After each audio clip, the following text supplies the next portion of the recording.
Did you ever hear a song with such a great sound you couldn't help but love it until you read the lyrics and realized they weren't what you thought at all? That's how the Nixie's song hit me.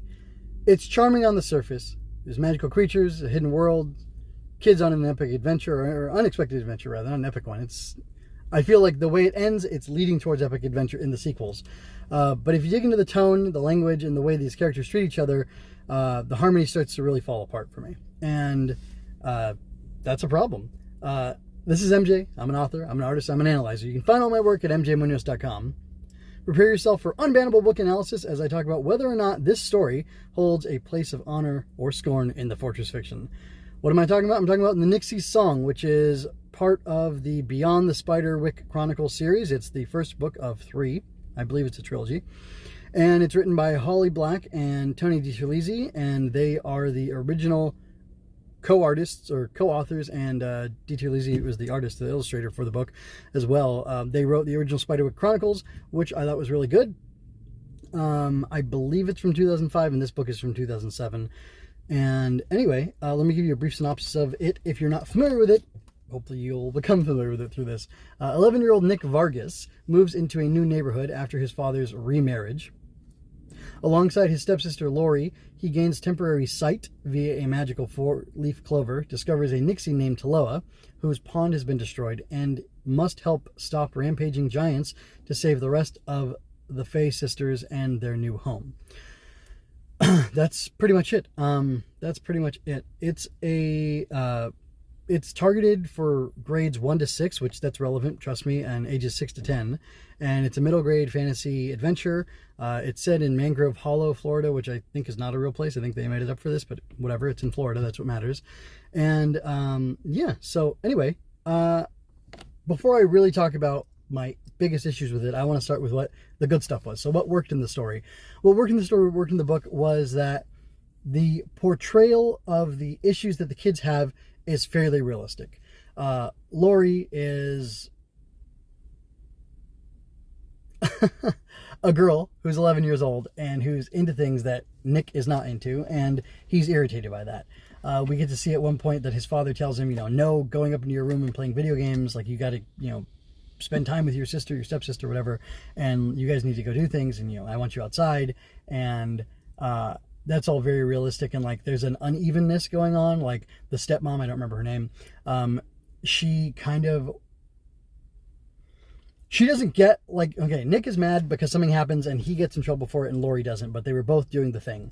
But his dad comes down on him, and from blended family dynamics, I know it's easier for you to come down on your own kid than it is for you to come down on the other kid and give them a punishment or yell at them or anything like that. So that's a very realistic thing. And also, like, just one sibling getting in trouble and the other not is a very realistic thing, whether it's the natural family or a blended family. Another thing is Nick has an older brother who's high school age. He's got a phone. He's got a car. He's a surfer, I think. He has a girlfriend that he spends all this time talking on the phone with while playing video games and stuff, which is very realistic, because I at one point was a teenager talking on the cell phone around the same time playing video games while talking to my girlfriend, which is funny, who's not my wife. Anyway, but so that's, that's interesting. Very real, family dynamics type of deals going on here. And beyond that, there are scenes where we go from having normal family life to having crazy family life, or crazy non-family life, crazy, Fae world stuff going on. And that's all good because it really takes you, like, there's a nice escalation where you go from the mundane world to the world of the fantastical, to the world of the Fae. And that happens with, like the synopsis said, them finding this 4-leaf clover. Nick finds it first, then he passes it off to Lori. It gives them the second sight or whatever, where they can see the fairies or the Fae creatures. And anyway, he kind of teases her for her interest in Fae and unicorns and things like that, which she is interested in. He's not. Although, ironically, he's playing a video game where he's like a knight and has to help a king or whatever, and there's mushrooms or whatever. So, like, he's also into fantasy a little bit too, even if he doesn't want to admit it, which is kind of funny. But from a different angle, from a more masculine angle, and I guess that's what makes the difference. So I found that to be funny and realistic, because people are kind of hypocritical, and people say and do things one way for themselves and say and do things another way for other people, and that's just kind of funny. So anyway, generally speaking, the overall arc of the story works. It has an escalating tension. There is a developing mystery. There is like the Fae are kind of scary and kind of creepy. Like Tilo at one point, she gives the kids the sight so that they don't need to pass the clover back and forth between each other, which is a really cool detail that they had to, and how that worked out and how that played out was interesting and like novel. But I did have a little bit of an issue with it, which is like one detail they mentioned is that when you have the four-leaf clover, when you have the sight, you can see the footprints of the Nixies, but when you don't have it, you can't see the footprints of the Nixies. Later on, this is, you know, full spoilers for the book. It ends up, you know, I mentioned it already. There's giants. There's sleeping giants that are awakening, and they find salamanders and eat them and then blow fire out to destroy things for some strange reason. I don't really understand why they do that, but it's something giants apparently like to do. And I'm pretty sure the giants, or a giant that had woken up and was like destroying a little water gathering, is what ruined Taloa's pond and put her 7 sisters in danger. And like it seems very much clear that, like, you know, the stakes are real, the danger's real, because I'm pretty sure they find the corpses of 3 of her sisters. So that's pretty sad. And like it was a very well played moment because it had tension. I don't know if the kids like got sick or anything from it, but they were like definitely shocked by it, rightfully so. So it handles those stakes properly, and it makes the loss and the death you know, real and matter. But at the same time, with the way the sight works and the way the Fae things work, like there's these weird mounds that have showed up that are bothering his dad, Nick's dad, because they're like in the way of construction. So Mr. Vargas is like, yeah, I'm gonna have some guys go over there and, you know, hit him with bulldozers and take him down. And it's cool because it creates like tension in the moment. But the longer I thought about it, I thought, well, I know like the Fae creatures are actually there. You can't see them, but you can't see their footprints either. Like that doesn't make sense to me. And it should be kind of like one or the other. Like either you can't see them, but you can see their footprints. You're like, oh, those must be bird footprints or whatever. Or like something else. Like the way the mechanics of the sight don't really make sense to me, and they kind of make it seem, I don't know, like hokey or silly, because then like what, you're gonna send guys over there with bulldozers to deal with the giants, and they're gonna be like attacked by the giants when they wake them up, or they'll dig up the giants, they'll be killing them with the machinery. I don't know. Can giants be killed by regular means or not? Again, spoilers, you know, you should have read the book. If not, it's okay. There's a guy, Nixie and Jack, which I assume is like Jack the Giant Slayer, Jack the Giant Killer. A reference to that. He ends up killing a giant because the kids are being attacked by a giant. They find a trap that a trap or a snare or whatever. A snare is a trap. I don't know why I made them different. Anyway, in Arthur Spiderwick's notes that were sent to this address that they were at, it's too complicated to get into, but just trust me, just go with me here.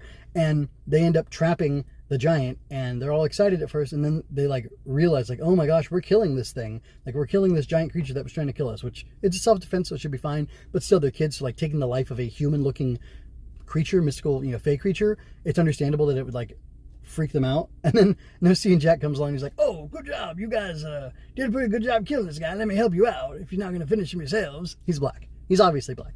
Anyway, and then he goes, or maybe he's just very southern, and then he goes and like stabs the thing in the eye. Yeah, I think he stabs it through the eye and kills it, which like the violence, the horror of them like, oh my gosh, we're killing something, is good. It's appropriate. Him killing it by stabbing it through the eye, also, it's fine. It's not like gratuitous, and he's not like, you know, licking the blood off the blade or anything like that. So it's not like, you know, too intense in that way. But it's just interesting how we go from like normal world to the revelation of this other world to like seeing how scary it can be and how severe it can be and how like serious it can be. And that's a good thing, because I do think that danger and the stakes in the story should escalate even for children's stories, but it's just some of the ways that things were done did not please me. So I kind of talked about what worked generally. I mentioned like this weird relationship with the sight, like how, you know, what can't it see, what can it see, why can it see in some ways, and why, and like the logical inconsistencies there. I talked about that a little bit, so I'm satisfied with that. But my biggest problem is probably that again, spoilers, the Grace kids, who aren't actually Grace kids, they have some other name from the previous book series, show up in this, and they're like, oh yeah, our mom made them change our last name in the book, but you know, it's, you know, Mallory and not Jason, whatever. It's the guys, and they're in the book.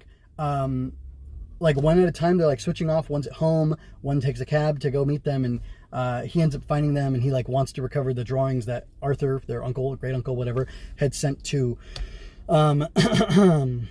Nosy and Jack's dad or granddad or whatever, who was also, who was killing. They were collaborators in doing stuff with Fae, apparently hunting and killing giants, because every 500 years giants awaken and you have to kill them before they cause all this damage, or that's the idea at least. Anyway, so what I have a big issue with is that Jared is who it is. Jared, whatever his last name is, he's like sullen and violent, and like I think he's getting into fights and stuff, or lying, or like he's just like, his mom basically thinks this kid's like borderline psychopath or sociopath since his dad left because they're getting divorced or whatever. I can't remember if they had actually officially divorced, if they were on the outs or what, but they ended up getting, well, anyway, but it ends up being a part of the story, and it's like that personal aspect of their lives is very much involved with the story, and it makes things matter. And like at some point, the mom's like, I can't trust any of you kids. Like, I'm so scared of you, and like, you're horrible. And it was like a very real moment, and it was really impressive that they like had the guts to put that in the book. But they had another very real moment where it's like, this is a realistic thing that could have happened. Nick says at the beginning of the book that he's out of shape and he's not very athletic. And by the end of the book, he closes out by saying like, the world is changing, things are changing, I need to change. And the implication to me is that he needs to lose weight and get fit and get athletic in order for them to, because they're being dragged into this slaying giants thing, because if they don't, the giants are going to kill everybody. They're going to destroy their home and kill a bunch of people in Florida, and it's going to be bad. So they're going to get involved in this, and he's saying like, I'm inadequate right now, basically, which I think is very good. It's very healthy. It's wonderful that this chubby kid is saying like, yeah, I'm not good enough to be, like, he almost got them killed earlier. They were on a bike, and there was a whole thing where the girl Lori lost her necklace and whatever. Just they discovered the dead Nixies and stuff. But anyway, it's I mean, I feel bad. Like, it's a very short book. It's like an hour and a half read probably. So I don't know what that is, like a maybe 20,000 word read.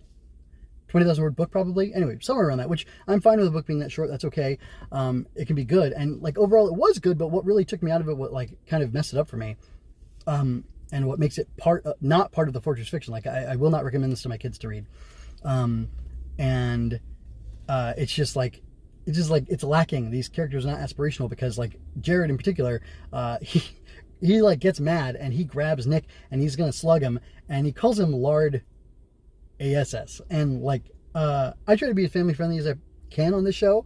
But like, that's not a family friendly moment. And I just don't know how else to say it other than saying it the way I did. Like, that's not okay for him to say that in this book. Like, that's a little too rough. It's a little too intense, a little too much. And he could have called him Fatso or Lardo or, Wide Load or anything like that. That would have been appropriate, would have conveyed the message, and it would have affirmed that this is a true thing about Nick, and that it's something that Nick has to fix for, the sake of not dying. But it's just very interesting that they went with that, and that was allowed to get into this book, because it just seems too off color and too much for me.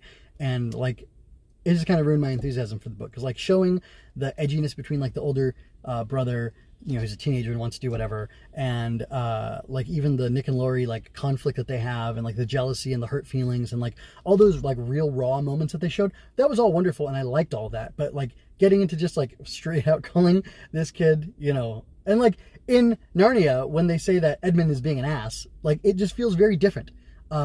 Whereas this, it just feels like it's part of a meanness that's like there baked into the book that like the authors like, or kind of want to indulge in, maybe, or maybe it was just like a decision they made that I don't agree with, but that I can understand. But like I said, there's plenty of other ways to do it, and I think either they or editorial should have pushed them to do it a different way.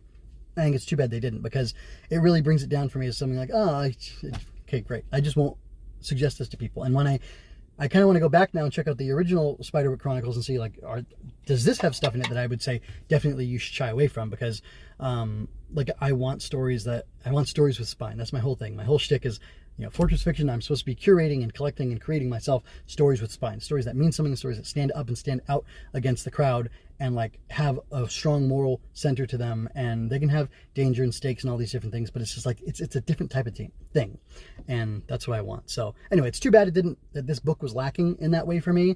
I'm wondering if you think I'm blowing it out of proportion, if you think I'm overdoing it, because this one thing makes me say like, maybe it's not so great for the Fortress fiction. Like, it's definitely on the outs, but it's not like in the dungeon, so to speak. And I don't know, I'm curious to hear what other people think about it, what they think about my opinions on it and my review of it overall. And if it gets worse or better or different or whatever, I feel like this is the start of an arc a character arc and like it needs to be there for the sake of the arc, but it's like doesn't need to be done in that way. That's the problem. It's the execution. So anyway, like I said, I don't want to just complain about things. I want to write them to be the way I want them to be. I want stories with spine. I want things to be done according to a certain quality and a certain caliber, with a certain mindset. And that's what I've done with my book, Mockwing Mayhem, which you can watch the trailer for here after the rest of the credits, which are like this. I hope you enjoyed that. Please remember to like, share, subscribe. I invite you to comment, ask questions, and share your thoughts with me. It's always more fun when you're part of the conversation. Until next time, keep reading, be well, and do good things. Visit mgmunoz.com for more of my work and help me build up the Fortress Fiction. Until next time, folks, take care. Magical bugs battle monsters in this exciting fantasy adventure. Gremlings prey upon children. Growbugs protect them. When a gremlin finds a hidden growbug fort, the whole flock makes a surprise attack. How will the growbugs survive? Find out in Mockwing Mayhem. Learn more at growbugs.com, where you can find out more about our mailing list, receive behind-the-scenes information, and get all the latest news on the growbugs.